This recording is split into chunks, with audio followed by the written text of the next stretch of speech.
أعوذ بالله من الشيطان الرجيم بسم الله الرحمن الرحيم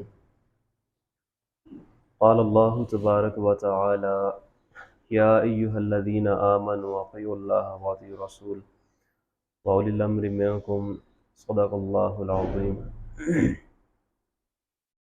انداز بیاں گرچہ ذرا شوخ نہیں، شاید کہ اتر جائے تیرے دل میں میری بات۔ آج چند ایک معروضات کچھ اس انداز سے بیان کرنی ہے، فی البدی ہے، ٹھیک ہے، اور ان میں کچھ سچ اس طرح کے ہیں جو کہ کڑوے ہیں، کچھ اس طرح کے معاملات ہوتے ہیں کہ ہم اپنے آپ کو اپنے دائرہ کار میں پابند رکھتے ہیں، لیکن جب کوئی رشتہ داری والا سسٹم بن جائے یا پھر کوئی تعلق والا سسٹم بن جائے تو اس وقت اکثر ہم لوگ اس طرح کرتے ہیں کہ اپنے دینی معاملات کو چھوڑ دیتے ہیں، اس کے اوپر رشتہ داری کو فوقیت دے رہے ہوتے ہیں، اپنے تعلقات کو فوقیت دے رہے ہوتے ہیں، جبکہ حقیقت تو یہ ہے کہ ہم لوگ جو یہاں پہ دنیا میں آئے ہیں، اسلام جو اللہ جل شانہ نے ہمیں دیا ہے وہ ہمیں ہر لمحہ ہر لحظہ اسلامی تعلیمات کے مطابق ہی زندگی گزارنے کی تعلیم دیتا ہے، اور حقیقت یہ ہے کہ قیامت والے دن انبیاء علیہ السلام بھی فرمائیں گے کہ مجھ سے کچھ ہو نہیں سکے گا، آخر پہ نبی کریم صلی اللہ علیہ وسلم کے پاس جانی ہے جو بھی صورتحال ہے۔ آج کے دور میں چونکہ نبی کریم صلی اللہ علیہ وسلم نے تو یہ ارشاد فرمایا، مشکوٰۃ شریف کے حدیث مبارکہ ہے کہ جو پہلی امتیں گزری ہیں ان میں 72 فرقے ہوئے ہیں، بنی اسرائیل میں 72 فرقے ہوئے ہیں، اور جو میری امت ہے اس میں 73 فرقے ہوں گے، 73 ہوں گے، تو ایک گروہ جو ہے وہ جنت میں جائے گا، باقی جو 72 ہیں وہ جہنم میں جائیں گے، صاف ظاہر ہے۔ صحابہ کرام نے سوال کیا کہ یا رسول اللہ صلی اللہ علیہ وآلہ وسلم کون سا گروہ جو ہے وہ جنت میں جائے گا؟ تو حضور نبی مکرم صلی اللہ علیہ وآلہ وسلم نے ارشاد فرمایا کہ وہ جو قرآن یعنی کہ اللہ جل شانہ کے طریقے پر ہوگا، حدیث یعنی کہ جو میرے طریقے پر ہوگا، اور اسی طرح صحابہ کرام کے طریقے پر ہوگا، اور خود نبی کریم صلی اللہ علیہ وسلم نے ارشاد فرمایا کہ جو میرے صحابہ جو ہیں وہ ستاروں کی مانند ہیں، اگر کوئی بھی کسی ایک کو پکڑ لے تو وہ ہدایت پا جائے گا، کیونکہ سارے صحابہ جتنے بھی ہیں وہ جنتی ہیں، ہدایت یافتہ ہیں، ٹھیک ہے، جو ہمارا یقین عقیدہ ہے وہ یہی ہے۔ البتہ دور حاضر میں بہت ساری تقسیم ہو چکی ہے، اس اعتبار سے دیکھا جائے، اس میں آسانی سے سمجھنے کے لیے تھوڑے سے سٹیپس بنائے جائیں گے، ان میں ایک تو پہلی چیز آ جاتی ہے شریعت، ٹھیک ہے جی۔ شریعت جو ہوتی ہے یہ ہر ایک نبی جتنے بھی آئے ہیں انبیاء، ان سب کا دین ایک ہی تھا، وہ اسلام تھا جس کی انہوں نے تعلیمات اپنی امتوں کو دی ہیں، لیکن جو ان کی شریعتیں تھیں وہ مختلف تھیں۔ شریعت سے مراد کیا ہے کہ وہ احکامات جو من جانب اللہ انبیاء علیہ السلام لے کر آتے ہیں اپنی امتوں کو ان کی تعلیمات دینے کے لیے۔ آپ مثال کے طور پہ فرق کس طرح ہے، آدم علیہ السلام کو فرشتوں نے سجدہ کیا، جبکہ اس وقت آپ دنیا میں تو نہیں تھے، تشریف لے کے آئے، ٹھیک ہے۔ اسی طرح یوسف علیہ السلام کو ان کے بھائیوں نے سجدہ کیا ہے، یہ جو سجدہ تھا یہ تعظیماً سجدہ تھا۔ سجدہ دو طرح کا ہوتا ہے، ایک تعظیماً ہوتا ہے، ایک عبادتاً ہوتا ہے۔ عبادت والا سجدہ تو وہ ہے جو کہ ہر شریعت میں صرف اور صرف اللہ جل شانہ کے لیے ہی ہے، ٹھیک ہے، اور تعظیماً سجدہ جو ہے وہ شریعت محمدی میں جہاں پہ آج ہم موجود ہیں، اس میں نبی کریم صلی اللہ علیہ وآلہ وسلم نے ارشاد فرمایا کہ اگر میں دوسرا سجدہ کرنے کا حکم دیتا تو بیوی کو کہتا کہ وہ اپنے شوہر کو سجدہ کرے، لیکن آپ صلی اللہ علیہ وسلم نے دیا نہیں۔ تو سجدہ چاہے تعظیماً ہو یا عبادتاً ہو، دور حاضر میں شریعت محمدی میں وہ صرف اور صرف اللہ جل شانہ کے لیے ہی ہے، غیر اللہ کے لیے نہیں ہے۔ یہ ہوتا ہے شریعت کا فرق۔ اسی طرح ایک چھوٹی سی مثال اور دیکھ لیتے ہیں، آدم علیہ السلام کی شریعت میں یہ تھا کہ آپ کی صبح و شام دو بچے پیدا ہوتے تھے، جوڑا پیدا ہوتا تھا، لڑکا اور لڑکی، صبح بھی لڑکا لڑکی اور شام کو بھی لڑکا اور لڑکی۔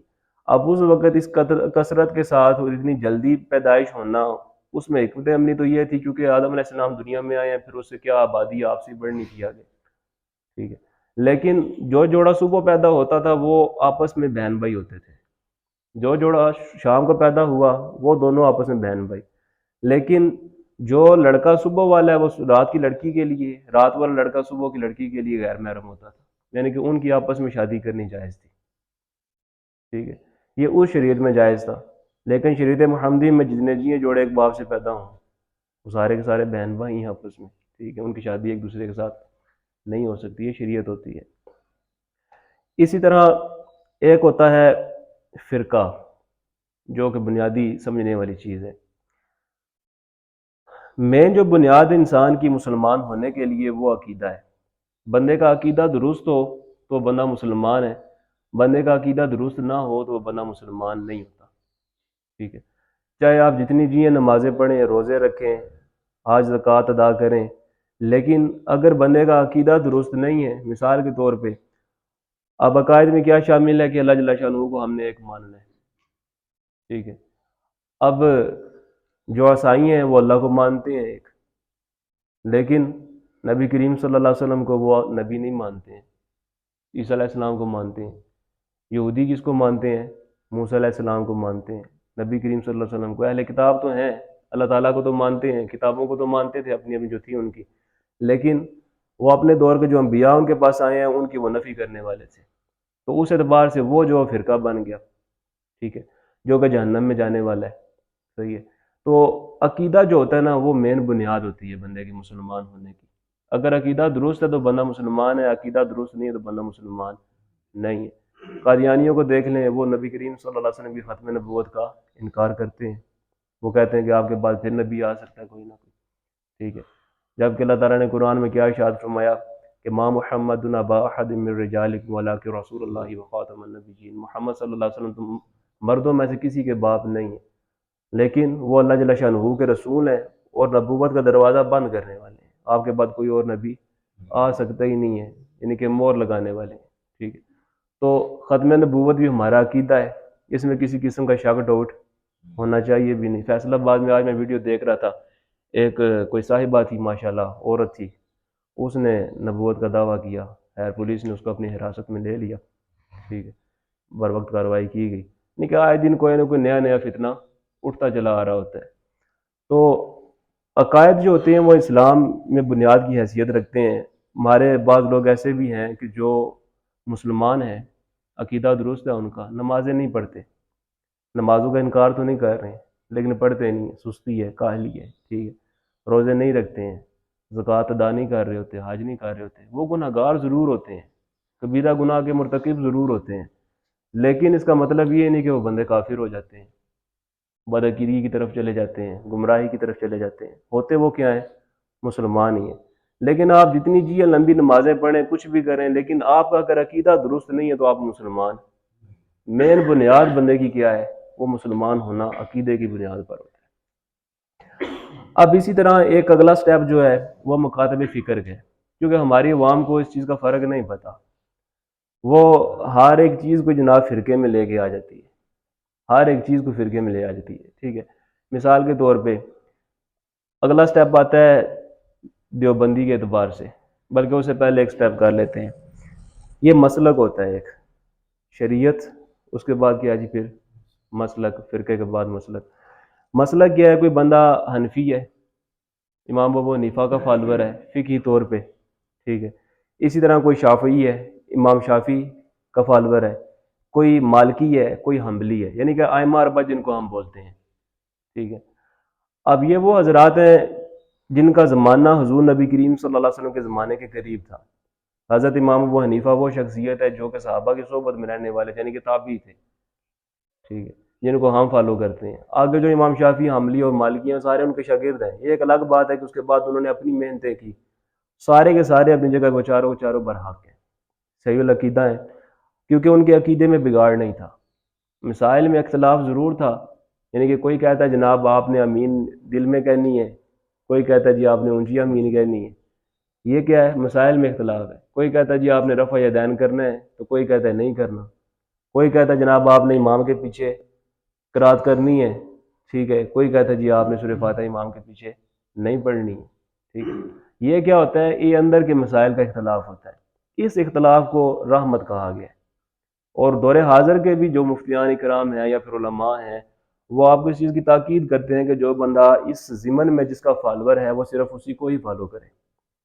کیوں کہ اس میں ایک تو بعض قطع آ جاتی ہے، انسان کی خواہش نفس آ جاتی ہے، بندہ کہتا ہے جی مجھے فلاں کا مسئلہ آسان لگ رہا ہے، میں اس کو لے لیتا ہوں اور اس کو چھوڑ دیتا ہوں، ٹھیک ہے۔ یہ پھر کیا ہو جاتی ہے، بندے کی خواہش نفس کی اتباع آ جاتی ہے، شریعت کی اتباع باقی رہتی نہیں ہے، ٹھیک ہے۔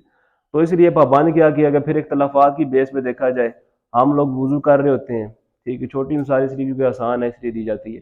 وضو کرنے میں ہم لوگ کیا کرتے ہیں کہ ہمارا چوتھائی سار کا مسح کرنا کیا ہوتا ہے، فرض ہوتا ہے، پورے سار کا مسح کرنا کیا ہے جی، سنت ہے، ٹھیک ہے۔ لیکن امام شافعی رحمہ اللہ کے نزدیک کیا ہے کہ آپ نے صرف 2 انگلیاں اگر پھیر لی ہیں نا ایسے، اب چوتھائی حصہ 2 انگلیوں سے کور تو نہیں ہوتا، اب اس بندے کا امام ابو حنیفہ رحمہ اللہ کے نزدیک وضو نہیں ہے، کیونکہ چوتھائی سار اس کا کور ہی نہیں ہوا، اس سے 2 انگلیوں سے نہیں ہوگا، لیکن ان کے نزدیک ہو جاتا ہے۔ آپ کوئی بندہ کہے جی میں ان کے پیچھے جا کے نماز پڑھوں، کیا میری نماز ہو جائے گی؟ یہ تو واقعی ٹھیک ہے، اپنی جگہ پہ صحیح العقیدہ ہے، لیکن اب اختلاف کس میں آ گیا، مسائل کے اندر آ گیا، تو اس چیز کے پیش نظر آپ جو وضو کر رہے ہیں اور ان کے وضو میں ہی فرق ہے، نماز کدھر سے ہوگی، ٹھیک ہے۔ یعنی کہ جو سمجھنے والے پوائنٹس ہیں وہ یہ ہیں اصل میں، ٹھیک ہے۔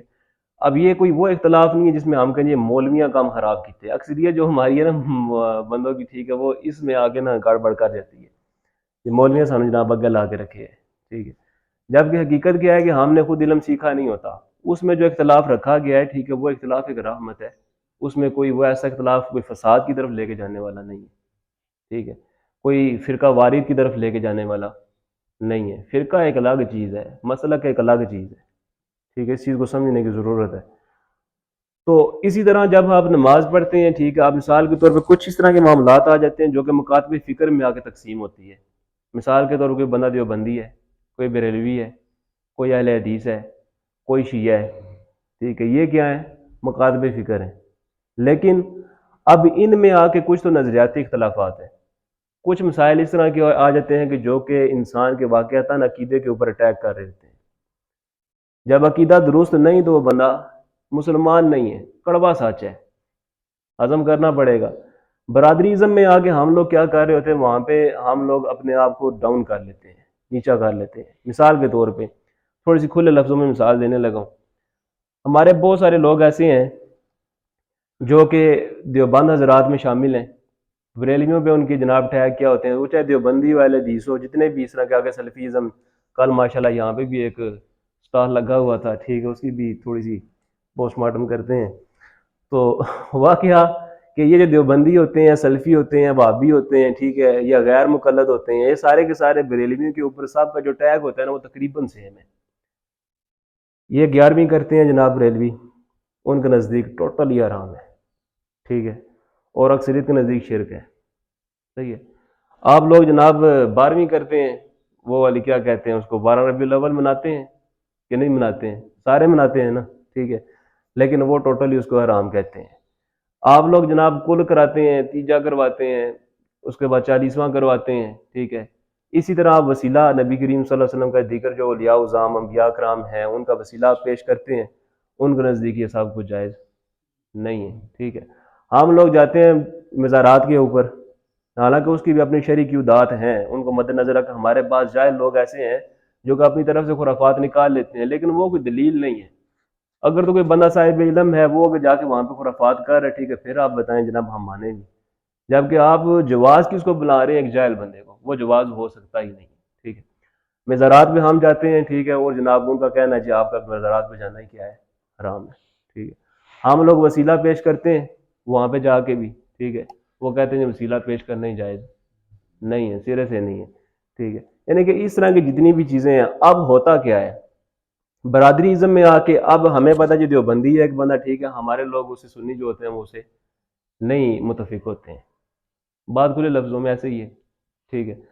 میں ذاتی طور پہ کہوں جی میں کسی دیوبندی کے پیچھے نماز پڑھوں تو میں نہیں پڑھوں گا، میرے پاس دلیل ہے۔ کوئی بندہ آ جائے میرے پاس آ کے بیٹھے، ایک مسئلہ یہ بھی ہے کہ ہم لوگ ایک دوسرے کے پاس بیٹھتے نہیں ہیں، مسائل ہم وہ معاملات طے کرنے کی کوشش کرتے نہیں ہیں، اگر طے ہو رہا ہو تو پھر ہماری انا اس میں آ جاتی ہے، وہ انا جو ہوتا ہے وہ مسئلہ خراب کر رہی ہوتی ہے۔ ایک مثال دینے لگا، میں درس نظامی کے جب پہلے سال میں پڑھ رہا تھا نا، تو اس وقت کلاڑ میں، چونکہ آپ سب حضرات جانتے ہیں کہ دیوبندیوں کی ایک کمیٹی ہے پوری جنہوں نے سارا سلسلہ آگے جاری کیا ہوا ہے.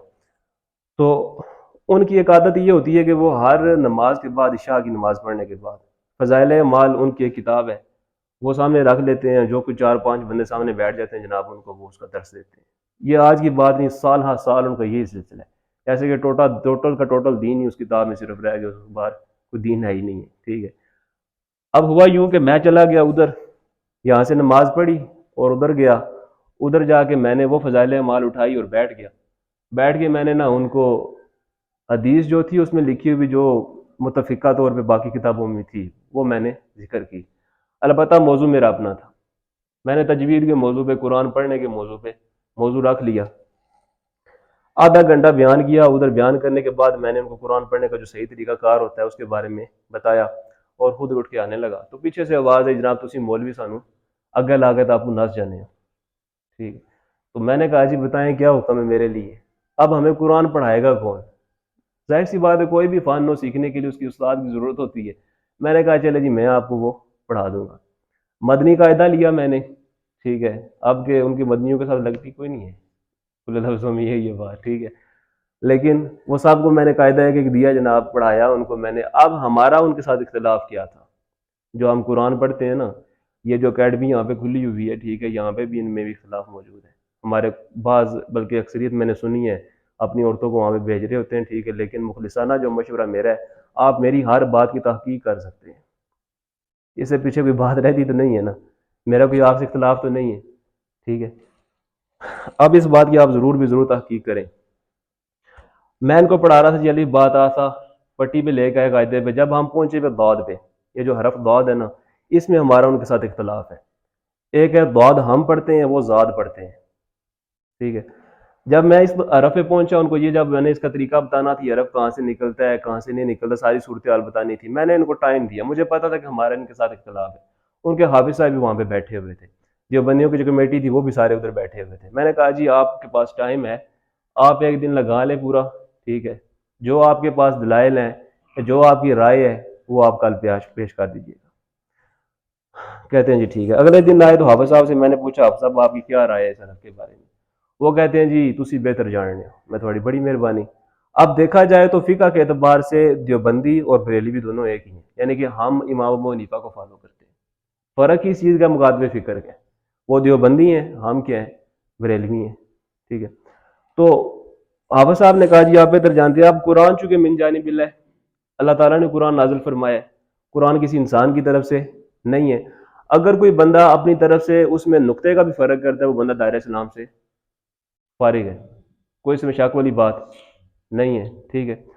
اب قرآن کو اللہ تعالیٰ نے قرآن میں فرمایا کہ میں نے اس کو عربی زبان میں نازل فرمایا. جو اہل عرب ہیں وہ اس کو لغت الضاد کہتے ہیں کہ ہم ضاد کی زبان والے ہیں، اس سے فخر کرتے ہیں کیونکہ یہ ایسا حرف ہے جو کسی اور زبان میں ہے ہی نہیں. ٹھیک ہے. اور خود نبی کریم صلی اللہ علیہ وسلم نے کیا ارشاد فرمایا، علم تجوید میں حدیث مبارکہ لکھی ہوئی ہے کہ اقرأ القرآن باللحون العرب واصواتها، کہ قرآن کو عربی لب و لہجے اور ان کی زبان میں پڑھو. ٹھیک ہے. بڑے واضح لفظ ہیں حدیث مبارکہ کے. اب قرآن نازل بھی عربی زبان میں ہوا، تعلیم بھی اسی چیز کی دی جا رہی ہے، اور اہل عرب اس چیز پہ فخر بھی کرتے کہ ہم لوگ تو ضاد والے ہیں. ذات تو ہم اردو میں پڑھتے ہیں نا، رمضان کہتے ہیں جیسے مثال کے طور پہ. ٹھیک ہے. عربی میں ضاد ضاد نہیں ہے. تو وہ ساری چیزیں میں نے ان کے سامنے رکھی. پھر اس کے بعد فتویٰ یہ تھا کہ جو بندہ اپنی طرف سے قرآن میں تحریف کرتا ہے، رد و بدل کرتا ہے، وہ بندہ دائرہ اسلام سے فارغ ہے. ٹھیک ہے. اب یہ بات ان کو ہضم نہ ہوئی، حافظ صاحب کو ہضم نہ ہوئی. حافظ صاحب آخیا جی داد کا مطلب ہونا ہے کچا گوشت. ٹھیک ہے.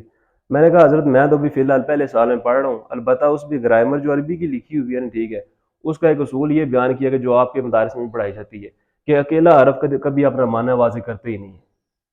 ٹھیک ہے. وہ ایک رابطے کا قائم کرتا ہے، استعمال کرتا ہے کہ ایک حرف کو دوسرے حرف سے ملا کے پڑھیں تو وہ لفظ بن جاتا ہے. ٹھیک ہے. البتہ تب معنی واضح ہوگا، اکیلا جو حرف ہے وہ لفظ معنی اپنے واضح نہیں کرتا ہے. تو وہ کہتے ہیں جی میں مزید تحقیق کر کے آؤں گا. میں نے کہا جی ٹھیک ہے آپ ٹائم لیں. اگلے دن پھر گئے جا کے اپنے جو بھی ان کے علماء تھے، ٹھیک، ان سے انہوں نے رابطہ کیا جا کے. پھر واپس سے کہتے ہیں جی داد پڑھنا بھی جائز ہے، ذات پڑھنا بھی جائز ہے. میں کل تک کچا گوشت ہوا آج بھی تو پاک گیا. ٹھیک ہے. البتہ جو دیوبندی وہاں پہ مزید بیٹھے ہوئے تھے، انہوں نے ان کو سمجھایا جی ٹھیک ہے چلیں آپ کہتے ہیں جی، کہتے ہیں نا وہ کم ٹورنے والی گل. ٹھیک ہے. داد پڑھنا بھی جائز ہے، ذات بھی جیسے داد ہی پڑھ لگا کرو.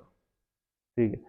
تو کلاڑ سے 2 بندے اور جو کہ کلاڑ میں کچھ معتبر شخصیت جن کو میں سمجھتا ہوں، اکثریت تو ماشاءاللہ ٹھیک ہے، باقی وہ 2 بندے آئے بیٹھے ہوئے ہمارے گھر. میں نے ان سے یہ مسئلہ ذکر کیا تو انہوں نے اپنی طور پہ تحقیق کی، امام کعبہ کی انہوں نے تلاوت وغیرہ سنی. ٹھیک ہے. اور وہ بھی مغضوبی ولضالین یعنی کہ دعا پڑھنے والے تھے، کیونکہ ہے جو اہل عرب تھے. ٹھیک ہے. تو ہوا یوں کہ اگلے دن جب اس بندے نے فجر کی نماز پڑھائی تو پھر مغضوبی اور ولضالین مطلب زاد ہی پڑھا، بعد نہیں پڑھا. تو پھر ہوا کیا کہ وہ کہتے ہیں اسلام پھیرنے کی دیر تھی، ان دونوں میں سے ایک بندہ کہتا آپ جی توڑے جی کوئی بندے نے پترا نکال لی. ٹھیک ہے. مطلب اتنی تحقیق بھی کی، پوری دلیل بھی دی، صاحب نے سمجھایا بھی، آگے آ کے آ گئی آڑیا نہ آ گئی ہے. ٹھیک ہے. پھر اتنی باتیں سننے کے بعد پھر ان کو سکون آیا جناب، پھر انہوں نے دعوت پڑھانا شروع کیا. ٹھیک ہے. اب یہی صورتحال جو ہے نا وہ اس اکیڈمی میں بھی اس طرح ہی ہے. ٹھیک ہے. نہ ان کے پاس کوئی حدیث ہے اس معاملے میں. آپ اہل عرب کی خود جا کے تلاوتیں چاہے سن لیں، وہ بھی دعا ہی پڑھتے ہیں. آپ تحقیق کریں. جو میرا ذاتی ملزانہ مشورہ ہے آپ کے لیے وہ کیا ہے، آپ تحقیق کریں. ٹھیک ہے. تو کہنے کا مقصد یہ ہے کہ ہمیں حقیقت سامنے آ بھی جاتی ہے. ہمارے کچھ سنی بھی سن ہوتے ہیں نا، ٹھیک ہے، ان کو پتہ ہوتا ہے جناب یہ دیوبندی ہیں، انہیں میں یہ مسئلہ پایا جا رہا ہے. ٹھیک ہے. تو ہم اس کے باوجود کیا کہہ رہے ہوتے ہیں جنہیں نماز ہی پڑھنی ہے، وہ تھوڑی نماز ہونی ہے، کوئی نے سب پڑھنی کی ہے. ٹھیک ہے. ہم صوفیہ بس ثواب بن جاتے ہیں. ٹھیک ہے. اسی طرح ان میں کیا مسئلہ ہے، برادریزم میں آ کے ہم لوگ کیا کرتے ہیں، کمپرومائز کر جاتے ہیں، سمجھوتا کر جاتے ہیں. ٹھیک ہے. مثال کے طور پہ دادا ابو کا میرا ادھر ہم جب ختم ہوا تھا کل شریف کا، ٹھیک ہے، تو وہ ہم پہ ٹیگ لگاتے ہیں دیوبندی جناب آپ لوگ جو کل وغیرہ کرتے ہیں سارے معاملات سارے کے سارے کیا ہیں، بدعت ہے، حرام ہے. ٹھیک ہے. تو اب برادریزم میں آ کے کیا ہوا، وہ سارے دیوبندی ادھر آئے ہوئے تھے، بیان بھی سنا، دعا بھی کی، کھانا بھی کھایا ہے. ٹھیک ہے. مطلب کوئی چیز چھوڑی کوئی نہیں ہے. یا تو اپنا ایمان عقیدہ اتنا پکا کر لیں، نہ پختہ کر لیں، کسی کے ساتھ کمپرومائز نہ کریں. ٹھیک ہے. آپ کو ادھر آنے کی ضرورت ہی نہیں تھی. اسی طرح ہمارے سنی جو اپنی نمازیں بھی خراب کر رہے ہوتے ہیں. اب جو اگلا آخری بات میں ذکر کرنے لگا، ہمارے حضرات جو ماشاء اللہ کل بریانی کی پلیٹ کھانے کے لیے وہاں پہ گئے تھے، ٹھیک ہے، ان کے گوشت گزار آخری معروضات، وہ ان کا جو مکتبہ فکر ہے نا وہ سلفی ہے. ٹھیک ہے.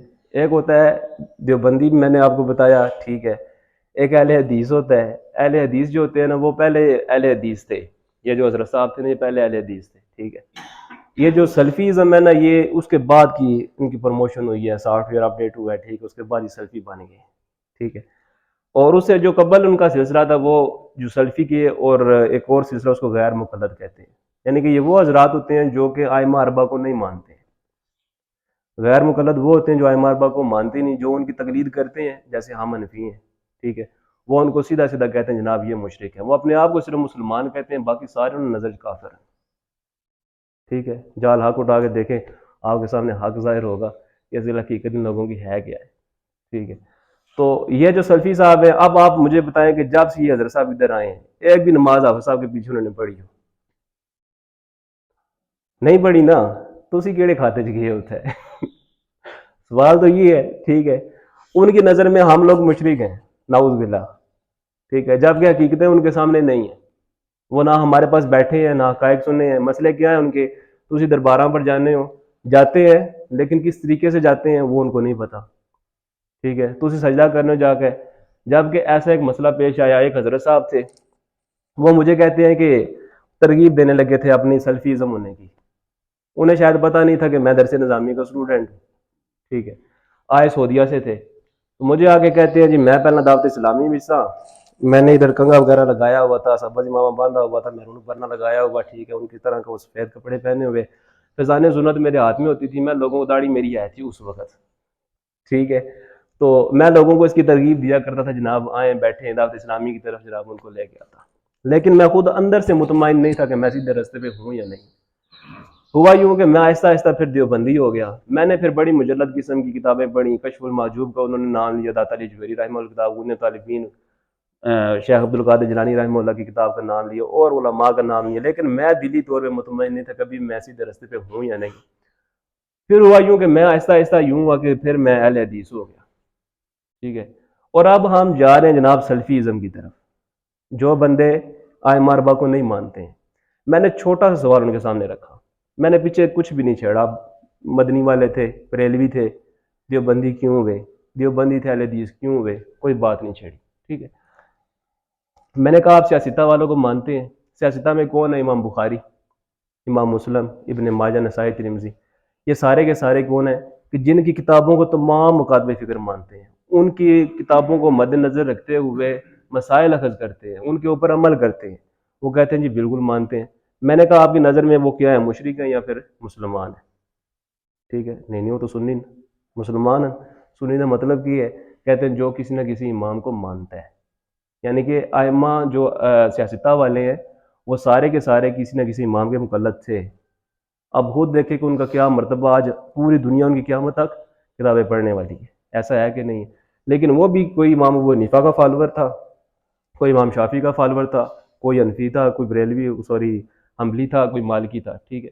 تو وہ کہتے ہیں جی بالکل ٹھیک ہے۔ میں نے کہا چلے آپ کم از کم نا اس دائرہ کار سے باہر نہ جانا، جو امام کو فالو کرنے والا ہے، ٹھیک ہے، چونکہ آپ کو پتہ ہے کہ وہ برحق تھے، وہ سنی تھے، آپ ان کے مسائل مانتے ہیں، سب کچھ کرتے ہیں، تو آپ کم از کم کیا ہے، سلفی نہ ہونا، غیر مقلد نہ ہونا، ٹھیک ہے۔ کیونکہ نبی کریم صلی اللہ علیہ وسلم کی آپ جمع غفیر آپ دیکھیں دنیا میں کس کا ہے، مشکوٰۃ شریف کے حدیث مبارک ہے کہ آپ صلی اللہ علیہ وسلم ارشاد فرمایا کہ میری امت جو گمراہی پہ اکٹھی نہیں ہو سکتی ہے، اور جو بھی بندہ بڑی جماعت کو چھوڑے گا وہ دین میں سے اس طرح باہر نکل جائے گا جیسے تیر کمان سے باہر نکل جاتا ہے، تیر کمان سے باہر نکل جائے واپس وہ نہیں آئے گا، ٹھیک ہے۔ تو دین سے بندہ وہ اس طرح نکل جاتا ہے۔ یہ کون ہے؟ حدیث وہ بار کا بڑے واضح لفظوں میں ذکر کی گئی، ٹھیک ہے۔ تو وہ جو سلفی حضرات ہیں جو ہمیں مسلمان ہی نہیں مانتے ہیں، اور یہاں پہ کوئی حضرت صاحب تو بتا رہے تھے کہ پورے پاکستان میں، ضلع میں نہیں، پورے پاکستان میں صرف ان کی 2 مساجد ہیں، وہ حضرت صاحب جمعہ بھی ادھر نہیں پڑھتے ہیں، ٹھیک ہے، تراویاں بھی ان کی 8 ہیں، ٹھیک ہے۔ تو آپ کے اوپر ہر طرح کا ٹیگ لگا رہے ہوتے ہیں، اور ہمارے حضرات جناب سادہ لوگ دعوت دیتی اس نے جی تاں گئے تھا، ٹھیک ہے۔ اب دعوت کس چیز کی تھی؟ وہاں پہ کتابیں رکھی ہوئی تھی سامنے، ٹھیک ہے، انہوں نے آپ کو اپنا جو سلسلہ تھا وہ بتانا مقصد تھا، آپ کے اندر ڈھیلنا مقصد تھا، ٹھیک ہے۔ ساڑھے سادے لوگ جناب اتھا جا کر اپنی مسجد کی چھوڑ گئے، انہوں نے پیچھے نماز بھی پڑھ رہے ہیں، اور ان کی اطلاع کے لیے اور اصلاح کے لیے عرض یہ ہے کہ وہ اپنی نماز، ظاہر سی بات ہے، میں نے دیکھے کھلے لفظوں میں آپ کے سامنے مسائل رکھے ہیں، ٹھیک ہے۔ میں نے امام شافعی اور امام ابو حنیفہ کا فرق بھی آپ کو بتایا، اس میں رہتے ہوئے بھی ایک بندہ ایسے کرتا ہے، ٹھیک ہے، امام ابو حنیفہ کے نزدیک اس کا وضو نہیں ہے، بشک ان کا اختلاف آپس میں رحمت ہے، وہ کوئی فساد نہیں ہے، ٹھیک ہے۔ اور ایک بندہ آپ کو کیا ہی مشرک رہا ہے، مجھے بتائیں آپ کس کھاتے میں جا کے اسے سلام دعا کر رہے ہیں؟ ان کا مقصد کیا ہے کہ بندے ہماری طرف آئیں، گیدری کرنا ان کا مقصد ہے، لوگوں کو اکٹھا کرنا ان کا مقصد ہے، ٹھیک ہے۔ ظاہر سی بات ہے کوئی نہ کوئی لالچ تو انہوں نے بیچ میں رکھنی ہے کہ لوگ آئیں، ویسے تو نہیں کوئی آئے گا، تو اس لیے ضروری کیا تھا ہمارے لیے کہ ہم لوگ اپنے عقائد کو، اپنے نظریات کو رزق اللہ نے دینا، ان لوگوں نے نہیں دینا ہے، ساڈا بڑا مسئلہ ہی بھی ہے ایک، ٹھیک ہے۔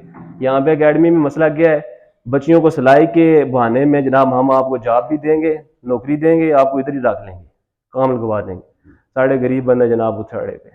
اور مزے کی بات آپ کو بتاؤں، یہ جو بیٹھے ہوئے نا ہمارے بریلوی، اگر آپ کا کوئی بچہ ایسا جو ادھر چلا گیا اور اس کا مائنڈ بن گیا، کیونکہ قرآن انہوں نے بہانہ رکھا ہوا ہے صرف پڑھانے کا، باقی انہوں نے اپنی کتابیں دینی ہوتی ہے پڑھانے کے لیے، ٹھیک ہے، تھوڑا بچہ تو واڑے پاس بعد دعا بھی نہیں کرنے لگا،